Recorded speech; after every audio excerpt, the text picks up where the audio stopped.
ડભોઈ શહેરની બોડેલી તરફ જોડતો મુખ્ય વેગા ઓવરબ્રિજ હાલમાં ગંભીર જોખમની સ્થિતિમાં છે। આ બ્રિજની બંને બાજુએ જંગલી વેલા, ગાંડા બાવળ અને અન્ય જાડી ઝાખરાઓનું એટલું ગાઢ સામ્રાજ્ય ફેલાયેલું છે કે વાહન ચાલકો માટે વાહન ચલાવવું મુશ્કેલ બની ગયું છે।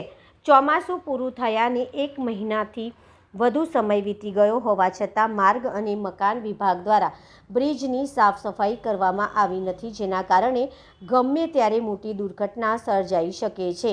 ડભોઈથી બોડેલી તરફ જતો આ માર્ગ સેંકડો વાહનોની અવરજવરથી સતત ધમધમતો રહે છે।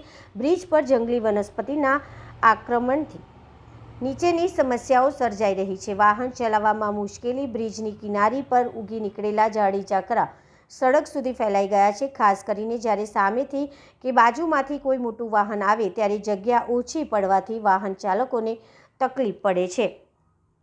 સામાન્ય રીતે ચોમાસું પૂરું થયા પછી જાહેર માર્ગો અને બ્રિજની સફાઈ, સમારકામ અને વધારાની વનસ્પતિને દૂર કરવાની કામગીરી હાથ ધરવામાં આવતી હોય છે। સમયસર સફાઈનો અભાવ, ચોમાસું પૂરું થયાને 1 મહિનો થઈ ગયો હોવા છતાં પણ તંત્ર દ્વારા મહત્વના ઓવરબ્રિજ પર કોઈ પણ સાફ સફાઈ અભિયાન હાથ ધરાયું નથી।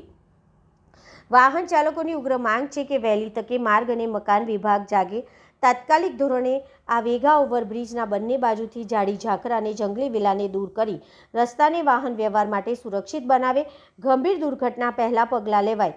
લોકોનું કહેવું છે કે તંત્ર કોઈ ગંભીર દુર્ઘટનાની રાહ જોયા વિના માર્ગ સલામતીને પ્રાથમિકતા આપવી જોઈએ। તંત્ર દ્વારા આ અંગે શું કાર્યવાહી કરવામાં આવે છે તે હવે જોવાનું રહ્યું।